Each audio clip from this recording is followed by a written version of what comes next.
Hey, it's Brock here with Rock Hill Farms. I'm out at the Western Farm Show in Kansas City, and we're just going to walk around, check everything out, show you anything I think's interesting. Now, I've been getting in trouble because I never stop and talk to anybody at the Kubota booth. So I'm going to do that today, see if anyone wants to tell me about these machines. I think I'll start with the skid loaders. So I just was talking to the salesman over here about these Kubota skid steers. This is the same horsepower machine I have. I was asking him why anyone would buy one of these orange ones. He had some pretty good answers. I already know about the door. I like the door. It's convenient to be able to get in and out with your boom, even just slightly lifted. But another thing, it's got the split handles, and I know I like that, but he's telling me it's a lot more comfortable to get in and out of, and it's more roomy operator station, and I'm gonna jump in there and see.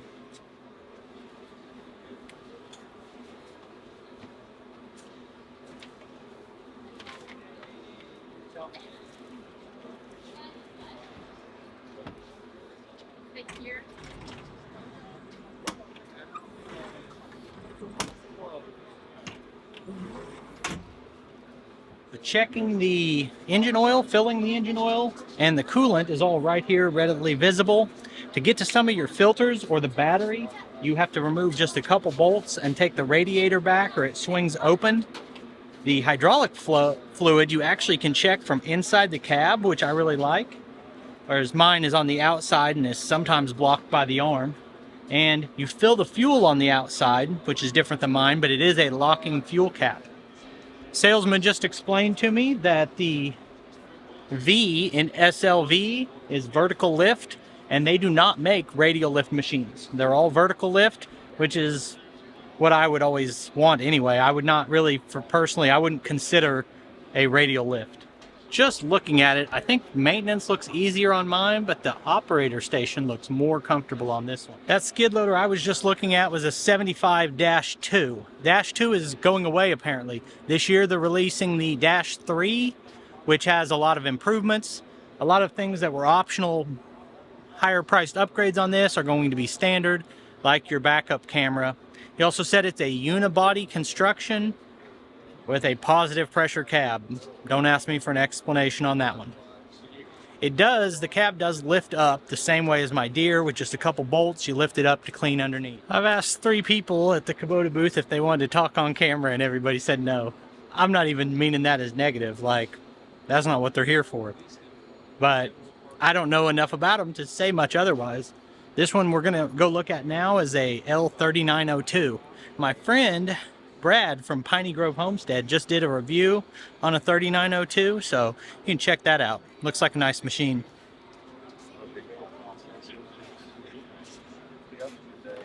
I still didn't get anyone to get on camera with me, but I did find a knowledgeable worker who answered every question I had about this. One thing that had come up recently was about Kubota Auto Connect deck, and there was an argument about if they had that or not. And they have 90% auto connect. You get off and you like pull a lever that pushes your PTO into place. So not a big deal. It's mostly auto connect. I asked him what I always ask is, why should someone buy a Kubota? And he gave a good answer. It's the answer Yanmar gave, in that they're the only ones who make the entire machine. So they're not piecing different parts together that are manufactured by different companies. That's the best answer he could give to that. As I went through and asked him every question I could think of about this machine, and went through it, lever placement, controls, everything about it, I think John Deere and Kubota are the 2 most well-engineered machines. They think of everything, and they're comfortable operator stations. I still don't like the treadle pedal. He was telling me how he runs it and that there's different ways to put your foot on it. But there are things I like, such as the way you remove the loader on this. I thought John Deere had the best system I'd seen. This is a little better. You can do the entire thing from the seat, including your hydraulics. And John Deere's basically like that too, but I think this is a little bit more refined, honestly. It's got the 3-range hydrostat. Nice lever placement. Everything about this is a nice machine. I don't like the fuel fill on this, but that's not all models. Some of them are, back like mine are. I might ask him in a minute if they could make a green one like this. Let's go take a look at something a little bigger.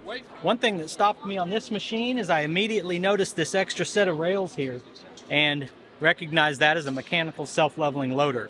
You guys know I'm a big fan of the self-leveling loader. Most brands don't have that on a small machine. I did not know that Kubota has that, but all of their B series and some of the L series have the option to get this self-leveling loader. And looks like a pretty nice setup.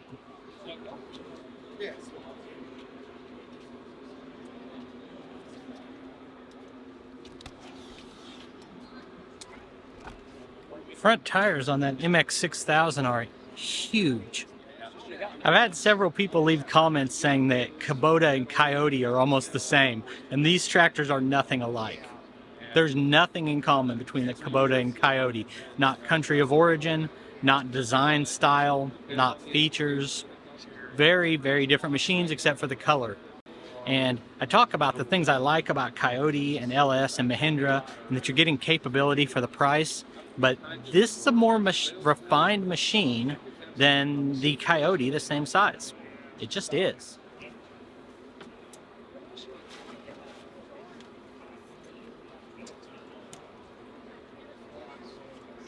I thought, man, that is too big to be a hydrostat, but it is a hydrostat. It's just a monster. I guess it's only a little bit bigger than the 4066. Told one of the guys what I had and asked him if I was upgrading from a 2038, what would I go to in Kubota to get a little bit bigger, more horsepower, premium features, and a cab. Told me the L3560. It does not have the same treadle pedal that I'm used to. It's still a rocker style with forward and reverse, but they're on a more compact pedal that you run without lifting your foot. That definitely feels like a premium machine when you get in it. But I don't know much about it, and to be honest, these guys seem really weirded out by me having my camera here. So I'm gonna move on. I have not mentioned this on the channel yet, but about 2 weeks ago I sold both of my John Deere lawnmowers. I do not own a lawnmower today, except for the mower deck on the tractor, and I don't really love mowing with my tractor. So I'm heavily in the market right now to purchase a lawnmower. And I've been looking at a lot of brands, doing comparisons. Today we're looking at Hustler. Couple reasons for that. Number one, Hustler is right by my house. That we're out in the middle of nowhere. There's nothing within 10 miles except for one little bitty tractor dealership that sells Hustler mowers and Bad Boy mowers. The other thing about Hustler is this company was founded in Kansas, and they still make these mowers in Kansas. They also use a Kawasaki engine, which I didn't know it, but is manufactured in Missouri. So it does not, there's not a mower I can buy that's more close to home to me than Hustler. So that gives me an interest in Hustler. But the next question is it a good lawnmower? And that's what I'm trying to find out. So the one right here, this is a massive 104-inch cut commercial mower that'll go 12 to 14 miles an hour. With that cut and that speed, that's a serious machine with this hyperdrive cooling system on it. I don't need anything like that. This isn't even in the range of what I'm shopping for, but it is pretty darn cool looking. Now we're gonna walk down here and look at some of the other models. I'm looking at either a high-end residential mower, or because I mow a lot, maybe a low-end commercial mower.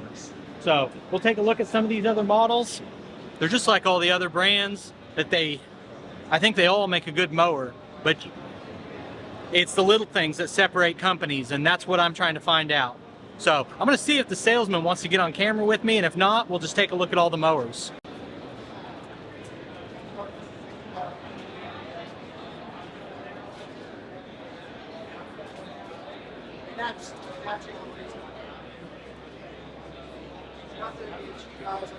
So they only brought commercial units to this show. These are the smaller of the commercial units. Here we've got the Fast Track and the F1, and these are probably around the size machine I'm looking at. This has a 29 horsepower Kawasaki engine. You can get it with a 60 or even a 72-inch cut. It's got a 5-year, 1,200-hour warranty.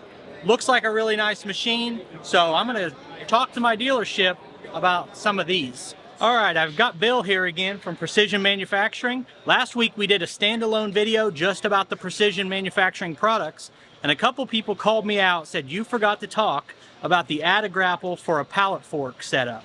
So can you tell us a little bit what you guys have to offer if someone wants a grapple on pallet forks? Sure. Okay, so with the success of this add a grapple here, we expanded our line on the pallet fork add a grapples, and we've basically got 3 models. We've got one for compact tractors, smaller, probably 40 horse and under.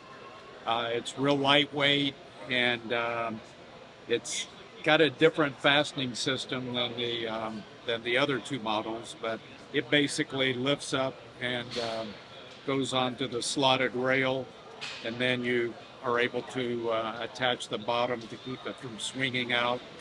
But it's real lightweight and priced under $1,000. So for that, you don't even have to bolt it on. It slides onto your forks. That's right. And well, that's pretty handy. That's right. Yeah. It seems like I remembered you seeing a much larger one also that was maybe even telescoping height. It is, and that was the second one we introduced. Let me back up just a minute. The one that you kind of described is what we call our standard pallet fork out of grapple. You actually physically slide your forks into some slots on the bottom of the frame, and then lock them in place, and then it's got a grapple on top of it. And then as soon as we introduced that, we had customers asking for one that they could have that opens up wide enough for big round bales. So that means you got to have 72, 75-inch opening in order to get that. So what we came up with was one that had an adjustable height. So it can actually have 3 different heights. We did the lower one, and the grapple will actually bypass the tines, so you can pick up things like fence posts, T-posts, pipe, and smaller loads, and clamp down on it tight so it doesn't bounce off of the forks. Then we had our middle adjustment, height adjustment, is what we would use for brush, and it basically clamps down on the forks. And then we've got our taller one that we use for like round bales, and it will clamp down and stop about mid-air, maybe 2 feet off of the forks, and it'll open up wide enough. I believe it's a 74-inch opening. So if you want to add a grapple to a set of pallet forks, they've got 3 or 4 different ways you can do it. You can look at all those on agfolks.com. To me, it's really handy because of how long a fork is. You can really get under a lot of material and then clamp down on it like logs or brush. I haven't actually got to try one, but looks pretty handy. So I appreciate you taking time again to tell us about it. All right, thanks, Brock. These right here from Dan User are stump grinders that go on a post auger. You just remove your auger bit and you can put this grinding head on. Pretty unique way to take out a stump.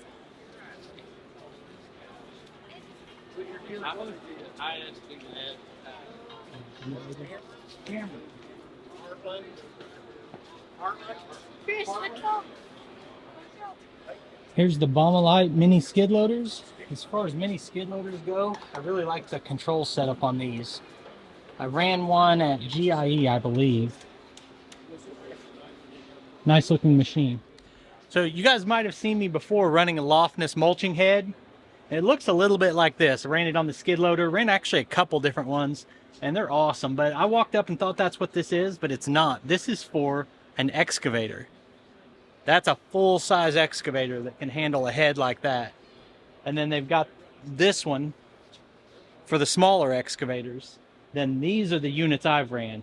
I've ran this exact one right here. I've got a couple videos on it. There's the cooling unit and the disc style. And you need a bigger skid loader to run one of these. And we got something else interesting with the Lofness name on it. You look at this mini excavator.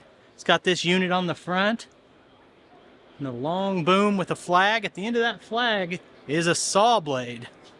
What in the heck is that, Mike? That's a 24-inch carbide tip saw blade, and we call this the quick trim.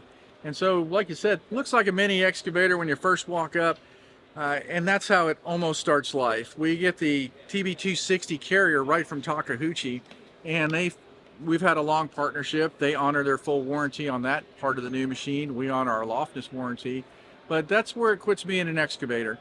We put this apparatus on the front. It extends out and can reach up to 53 feet.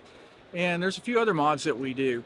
That fiberglass boom is non-conductive. We have non-conductive hoses there. There's no steel braid in, and a dielectric fluid. So we get this machine tested and certified to work around power lines. One of its big selling points is that it's not as big as a giraffe when you don't need to reach 75 feet or have a low boy on and a driver on standby. So this is 14,000 pounds, can be towed around with a 1-ton pickup truck without a lot of crazy licensing. Some other mods that happen on this machine is we put a fall protection, a dropped object protection, or FOPS on the top, and we protect the driver with thick polycarbonate on all the windows. So it's just a kind of a neat thing. There's a number of tree services that have these in their possession, and they get a lot of work done. Usually the work of at least 2 or maybe 3 bucket crews that can be done with one person. Well, I'm sure that's not cheap, but looks pretty darn handy. Beats climbing a tree with a saw, right? I think you could get your field edges and fence rows cleaned out real pretty. Well, if you need a mulcher, you can talk to Mike, but that thing is pretty crazy. Last show I took a look at the Rhino-Ag booth, got a salesman to tell me all about their products. If I'm looking at a brush cutter, Rhino-Ag and Bush Hog seem like premium brands to me. So let's take a look at these.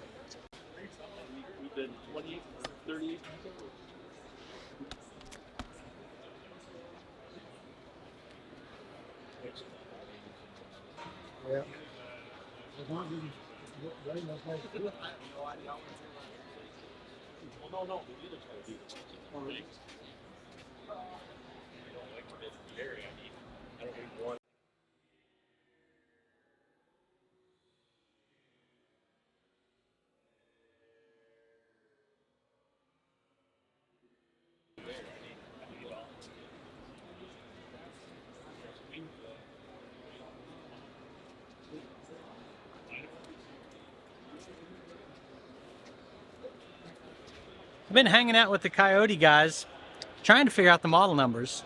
Kubota and Coyote confused me with model numbers, but now I'm starting to get it. The 2610, the 3510, the 4010, they feel like the same tractor almost, just different horsepower. And I was trying to figure out what the series or the size number is. CS is subcompact, CK is the next frame size, then it goes to DK. Then they do have a premium and an economy, which I didn't understand. This is an SE, that's more premium. The one I drove before had the clutch pedal, but this is an independent clutch. So whenever I said I thought it was kind of weird having a clutch pedal on a fully hydrostatic tractor, that's the difference. That's the economy line. The premium is not like that. But they still have the brake pedal on the same side as your forward and reverse pedals. So in my previous review, we looked at the economy 2610 being under 17,000. Then this is a 3520. If I had to say anything was comparable to my tractor from Coyote, this would be it. 35 horsepower to 38. Although this is probably closer to a 3038 than a 2038. This is under 30,000. Mine's currently listed at 32. So they're not that much cheaper if you get the premium in the same horsepower.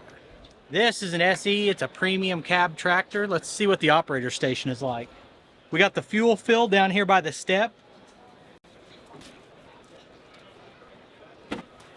Now as we step up there, it does have your brake pedals, which are split brakes, and they're on the other side.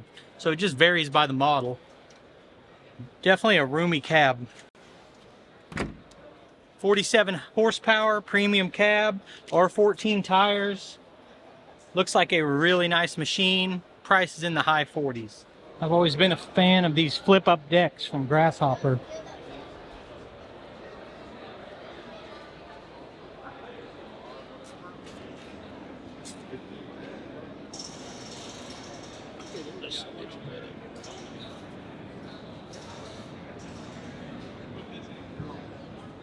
I was just talking to the owner of this company. They make hydraulic splitters. They allow you to have more ports than you do now, to put it simply. And the owner of the company is still the one running it. He's the one here at the show. I'll put a link on the screen if you're interested in checking out the products. If you have, say, one set of rear remotes and you'd like to have two. The difference a cab makes, tell you what, I walked up to this and thought, that can't be my tractor, but it is. This is the 32, but same identical tractor without the turbo. But it feels completely different. It looks different. It doesn't even feel like the same machine. Nice ergonomic operator station. No, we're not doing that.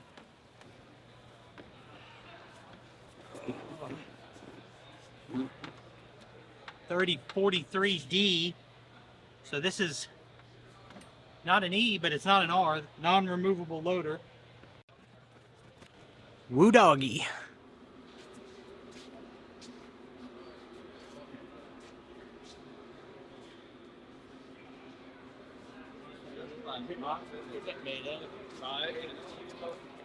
So I just spent 30-40 minutes talking to Dean Wingfield of Wingfield American Hero, and spent his whole life in farming, been selling plows since the 1970s, and started Wingfield American Hero. They make all their products in Illinois, and fantastic human being. I'd like to have more time to just learn from him, because he was telling me about the history of farming and different types of plows they used to use, and how some of that might still be better than what they're doing today, and how you can do a lot of soil prep with nothing but a harrow. So I really enjoyed getting to talk to him. I've got one of their harrows, really well made product. So if you're in the market for a harrow, I would highly recommend Wingfield American Hero. So yeah, I forgot to tell Brendan that he owes me. It's a Farmall tractor. I wonder how much these Farmall tractors have in common with the old Farmalls. Well, Paul Case is a huge Farmall fan, but he doesn't have anything made after 1990 at the earliest. So I'd like to get Paul in here, see what he thinks of these Farmalls. This tool right here is called a Zerk Zapper. You can order them at zerkzapper.com. It's for when your grease Zerk won't take grease. This screws onto the Zerk. You tap the back with a hammer and it'll free it up. Uses hydraulic pressure with oil inside this. All right, so what do we have here? Automatic wire stripper. There's no die holes or adjustments. Just put the wire in, it self-adjusts up to 12 gauge, even some 10. Here's a little stuff, 26 gauge stranded wires, maybe doing LED wires, 4 at a time. You're not nicking strands at all. Cutters right below here. If you want to tie into a middle of a wire, splice into it, or check a voltage, just pass the jaw right over the wire, and this opens up nice and clean right in the middle of the wire for you. Now, if you're in a tight spot, maybe you're under a dash or in a tight compartment, short wire, most strippers wouldn't fit down in there. You can nose right in real quick and easy. If you're doing a lot of connectors, say you need a certain amount stripped for connectors, you can set the stop right here to how much you need stripped, and put the wire in to hit the front of the stop. Now you got that exact amount for all your connectors. There are 35 in the catalog. We're only 25 here at the farm show. 25 bucks. All right, but that's like trick wire or something, right? It's a trick, right? This is regular trailer light wire. This is phone wire. Now, if someone's watching this right now and they want a set of these, you have a website they can get on? We don't have a website right now, but you can give me a call, 706-878-0977. Call or text me, and we can ship them to you, too. So I'm just strolling along, and over here in the corner I see a guy who looks just really interesting. So I'm here to find out, at the same time you guys do, what his product is. So my name's Jeff. I'm with Ratchet Wrangler. I'm the creator of the product. And basically I've created a small storage pouch for your ratchet straps. Simple solution. Take your ratchet, put it inside the pouch. Real easy, just wind up your strap just like so. Doesn't have to be pretty, doesn't have to be sexy or nothing. You just put it right there in your Ratchet Wrangler, pass your hook through the top side of the Ratchet Wrangler, and it's all ready to go inside the pouch. Great thing about it is now it's inside of a compressed area. It's not going to tangle up while it's riding down the road or anything, get messed up. Ready to use it again, just pop the hook out the top, grab it, and it just comes right out nice and clean every time. All right. Well, thanks for showing it. You bet. Uh-oh. I'm in trouble now. This is my spot. We found the old ones.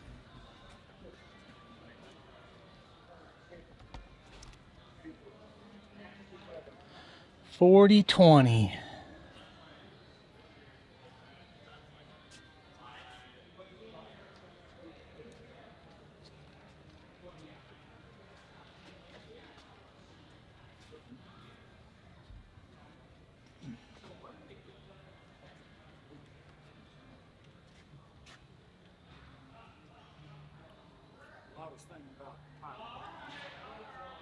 I love old tractors. I'm no expert on them. I just like to look. You didn't bring the one with the missiles on it today? That? You didn't bring the one with the missiles on it? No, not this time. I always set that up at GIE with the rocket launchers on it. You gotta watch out now. They may offend somebody. And he's riding that pedal truck. Right. Well, I don't know if these cut the best, but they look the best.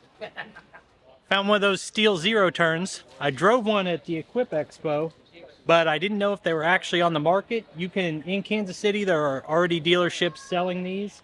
It's a lot like a Ferris, with just steel's got its own tweaks on it. These Cub Cadets threw me off with this steering wheel, but it looks like a zero turn, and it controls like a zero turn. They just put this wheel on in place of the two levers. Pretty clever, actually. So I definitely did not come here to look at insoles for my shoes, but this guy snagged me, pulled me over, and I'm blown away. I'm gonna let him tell his story, but I'm wearing a pair of these, and it's the real deal. So these are the world's best and thinnest massaging insoles. And Brock, I'm glad my calling out to you how your feet doing. Like most people, gets that old, well, they could be better, or they're this and that, or so there's nothing magic here. It's a liquid-based massaging insole. So the liquid goes back and forth, creates the stimulation of the nerve endings, reflexology. Stimulating nerve endings promotes circulation. Secondly, liquid is your best shock absorber. You can't break liquid down. It doesn't compromise, it doesn't wear out, it doesn't give in. So every step you take, 30-40% of the pounding is going to be absorbed by the liquid, which takes 30-40% of the daily, weekly, monthly, yearly pounding away. So longevity-wise, it's a nice thing. And lastly, when the liquid goes and you're feeling that as you're moving, you feel it really start to manipulate different pressure points on your feet. So you're getting off the main pressure points by basically adding more pressure points to the feet. Try to take you off your heels a bit, and what you do and get you on the balls of your feet, carry your weight over your core muscles, take pressure off your heel, which automatically takes pressure off of My back. lower back. You've been noticing that right away. Most of us stand on our heels and wonder why we got all this pain back here. But you get up on the balls of your feet a little bit more in that fight or flight, that ready to action stance, and you're carrying your weight in your core. Your legs are bent a little bit. You're not locking them out. But when you start getting back on your heels, you start hinging and you put all that pressure there. Well, this kind of freaked me out because I'm like, well, that's a sheet of paper. How's that going to help anything? But it's really an unusual sensation. So if anyone wanted to try a pair of these out, they go to hammerhealthstore.com. That or the footpainauthority.com. This guy's out here saving souls. Pun intended. I was stump grinding yesterday, and my back's really feeling it, and my feet are hurting from the show. So I'm going to take a pair of these with me. All right, so the show closed about 20 minutes ago, but I was talking to somebody, so I'm still here. And I had an idea. I wonder if I could hide in somewhere when they shut this thing down. I bet a lot of these are keyless start. I could drive all this equipment all night. Have a good time. Probably won't though. I'm gonna go home. But I appreciate you guys taking time to watch this video. I'll put links on the screen to a couple more of our videos, and I'll see you next time.